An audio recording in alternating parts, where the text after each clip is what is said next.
So because of love, this woman became the first white person to be sentenced to death in Botswana and also the fourth woman to be executed by hanging. So what went down? It all started when Mariette Bosch, who was originally from South Africa, left her country with her husband in search of a greener pasture in Botswana. Things began going well for them in Botswana. They even got along very well with their neighbors, especially with this woman, Ria, and her family, her husband to be precise. Mariette and Ria didn't just become neighbors, they became friends who visit each other often. You know what friends do, right? But then, Ria's marriage with her husband wasn't perfect. In fact, it was a complete roller coaster. Arguments, quarrels, misunderstandings, you name it. At one point, they got separated but later came back. Maybe because of the children or I don't know. But that didn't stop Ria's husband from considering a real divorce. However, tragedy soon came knocking at the door. Mariette's husband got involved in a fatal accident which claimed his life, and that was how Mariette became a widow. Of course, people came to comfort and sympathize with her, and Ria's family wasn't left behind. But during this period of sympathy and support, something unexpected started happening. Chemistry began to build. Flowers started growing where it is not supposed to. Mariette and Ria's husband started eyeing each other when others weren't looking. One day, walked into the kitchen to boil hot water. Right there in the kitchen, she had a faint sound. Like she felt it. She felt the presence of someone entering the kitchen. Like any normal person would do, she turned to know who it was. But she was instantly taken unexpectedly. Before she even had the chance to recognize the intruder, she got shot twice. And just like that, she found herself on the floor with 2 bullets in her stomach.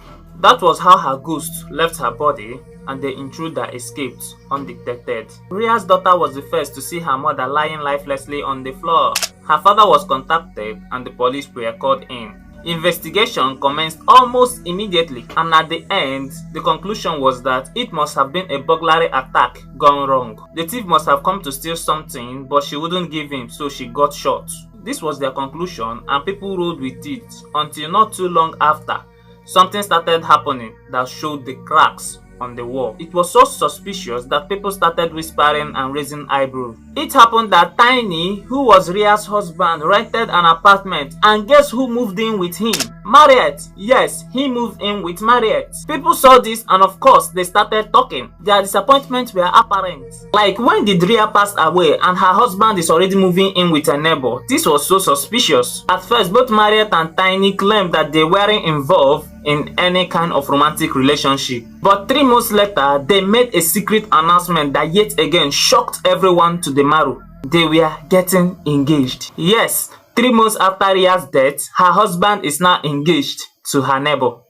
Wow. They were even living together and they were even planning to go to South Africa for formal introduction. Naturally, this didn't sit well with a lot of people, especially with this woman called Judith. Now, it is important to know that Judith is Mariette's sister-in-law who was also living in Botswana with her husband and family. One thing though was clear, she didn't get along well with Mariette at all. While all these were going on, Judith discovered a gun in the possession of her husband. When she confronted him about it, he claimed that Mariette has given him the gun to return to South Africa, that she had used it for a shooting game. This explanation sounded too bizarre, or should I say very creepy.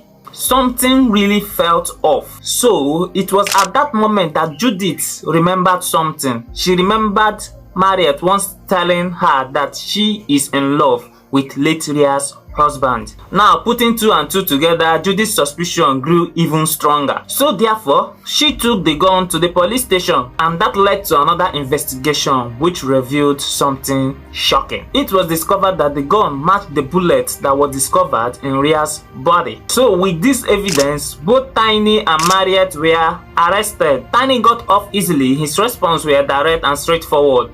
And about Mariette, though the police were still suspicious, but they had no solid evidence to hold her, so they let her go.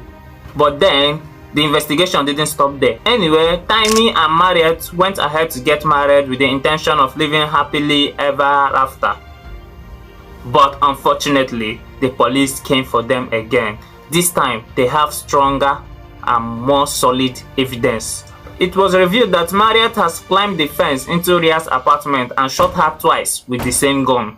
A gun she has stolen from her father in South Africa and smuggled into Botswana. Mariette Bosch pleaded not guilty and didn't show any remorse at all. But regardless, the court sentenced her to death by hanging.